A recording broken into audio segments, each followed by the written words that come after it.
नमस्कार। आपका अखबार के YouTube चैनल पर आपका स्वागत है। मैं हूं प्रदीप सिंह। पश्चिम बंगाल की मुख्यमंत्री ममता बनर्जी इस समय बहुत डरी हुई है, इसलिए वो डरा रही हैं। उन्होंने अल्टीमेटम दिया, सोमवार को कहा प्रधानमंत्री नरेंद्र मोदी से कि आपके पास सिर्फ 6 महीने हैं, 6 महीने बाद आप प्रधानमंत्री नहीं रहेंगे। अब ठीक है, वो विरोधी दल की नेता हैं, विपक्ष की नेता हैं, इस तरह का अल्टीमेटम, इस तरह की बात बोल सकती है, लेकिन वो कह कहाँ रही हैं? उन्होंने ये बात कही है। सोमवार को एक सम्मेलन हुआ पश्चिम बंगाल के इमामों और मुअज्जिनों का। उस सम्मेलन में ममता बनर्जी ने ये बात कही। अब देखिए, ये बात आप आरएसएस के खिलाफ बोले, बीजेपी के खिलाफ बोले, मोदी के खिलाफ बोले और मुसलमानों के बीच बोले तो सबसे ज़्यादा तालियां इसी बात पर बजती हैं। तो ममता बनर्जी अपना जो वोट बैंक है उसको एड्रेस कर रही थी। उनको मालूम है कि जो वो कह रही हैं वो होने वाला नहीं है, लेकिन अंदर का डर ये बुलवाता है। अब डर क्या है, डर क्यों रही ममता बनर्जी, ये आगे बताऊंगा किस वजह से वो डर रही।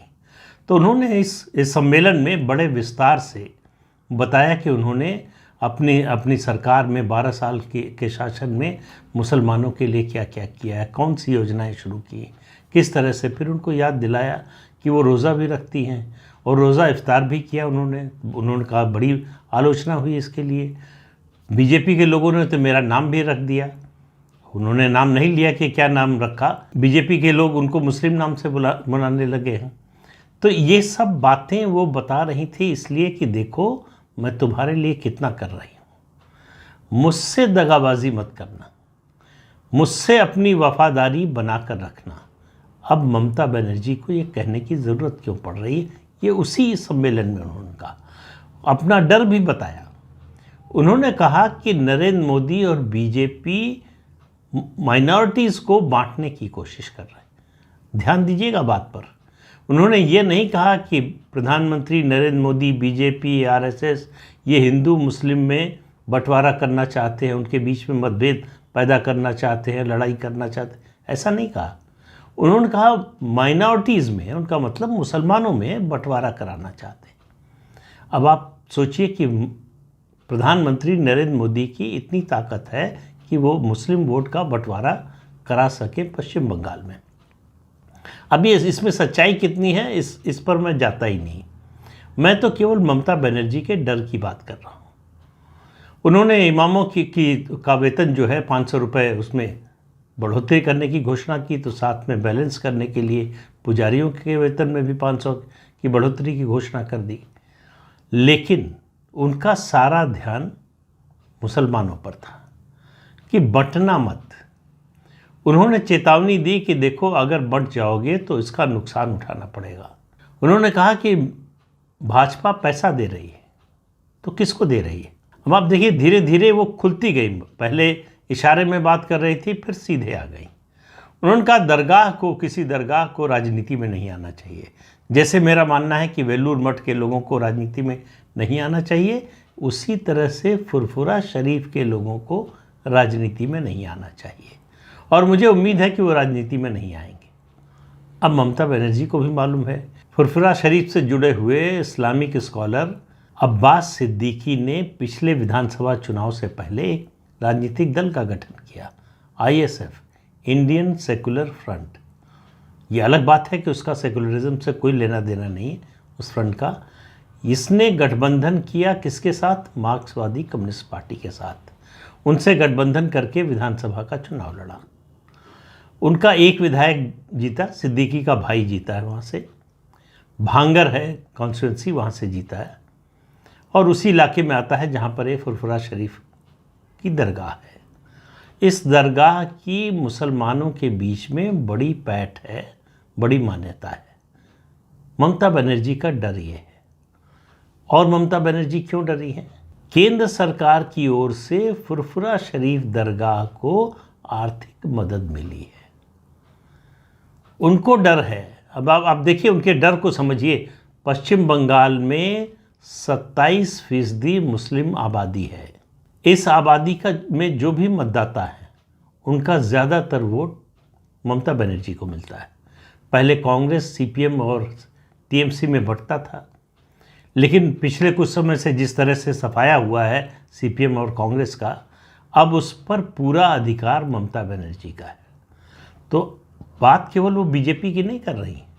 उन्होंने कहा बंगाल में बीजेपी, सीपीएम और कांग्रेस एक ही है, और उसी सांस में उन्होंने कहा लेकिन मैं विपक्षी गठबंधन जो INDIA है उसके साथ हूँ। अब आप बताइए कि ये दोनों बातें परस्पर विरोधी नहीं है तो क्या है? कि अगर बंगाल में भाजपा, माकपा और कांग्रेस पार्टी एक है, और ये ममता बनर्जी कह रही है, कोई और नहीं कह रहा है, तो उसी माकपा और जो है कांग्रेस पार्टी के साथ आप राष्ट्रीय गठबंधन में कैसे हैं?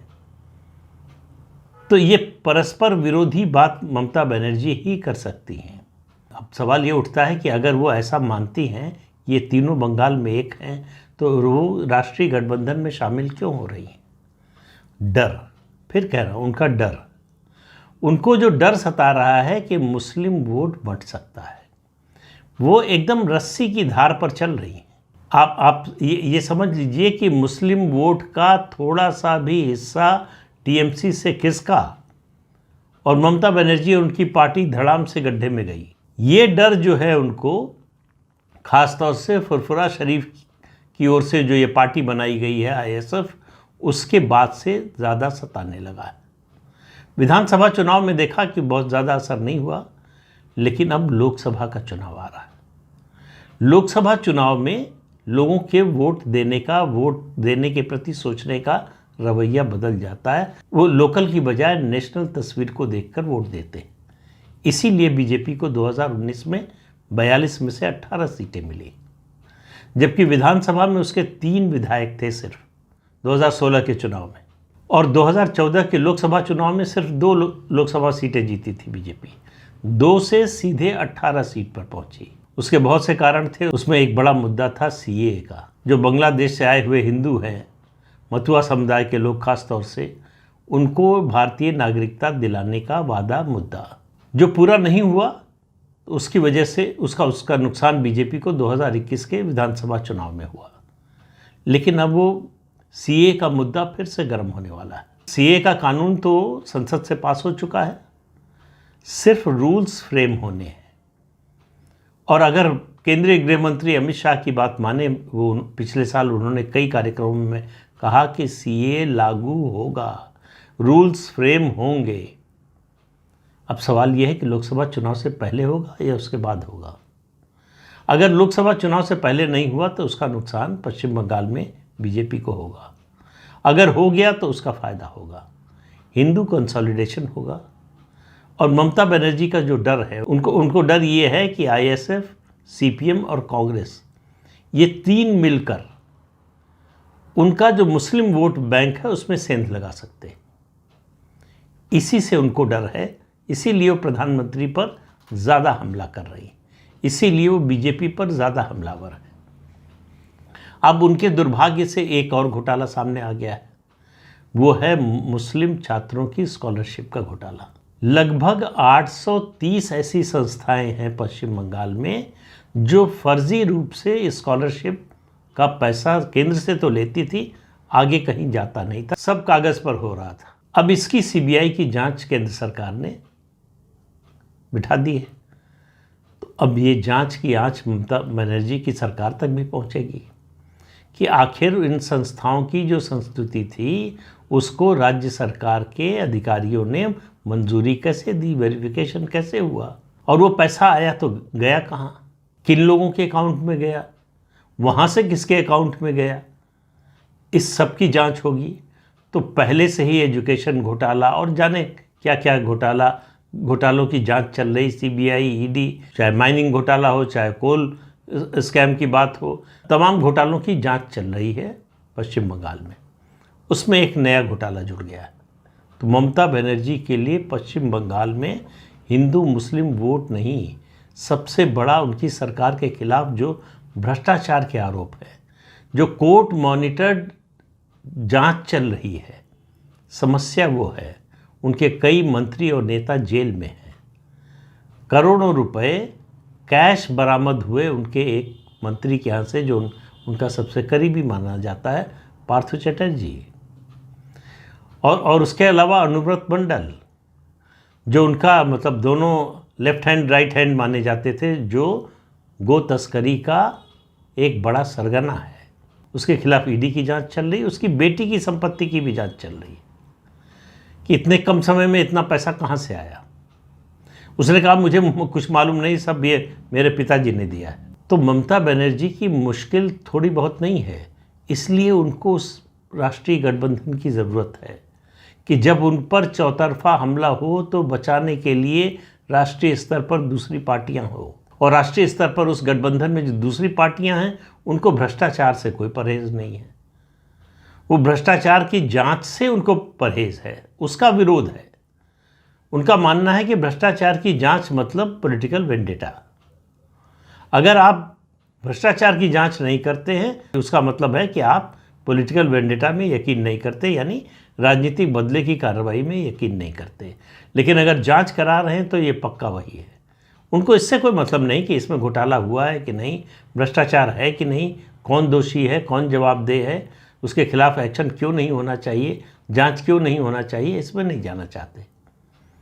अगर वो बीजेपी का विरोधी है और उसके खिलाफ भ्रष्टाचार का मामला है तो उस पर विश्वास करने की ज़रूरत नहीं है। ये विपक्ष गठबंधन का सोचा समझा हुआ स्टैंड है। इसलिए ममता बनर्जी कह रही हैं, सम्मेलन में भी कहा, मेरा एक ही लक्ष्य है, मोदी हटाओ देश बचाओ। उन्होंने कहा मोदी को हराने के लिए मुझसे जो कुछ हो सकेगा मैं करूंगी। देखिए, सरकार के खिलाफ बोलना, सरकार की नीतियों के खिलाफ बोलना अलग चीज़ होती है। मोदी के खिलाफ इतना जो विरोध है इन दलों का, उसका सबसे बड़ा कारण है भ्रष्टाचार के खिलाफ हो रही जांच।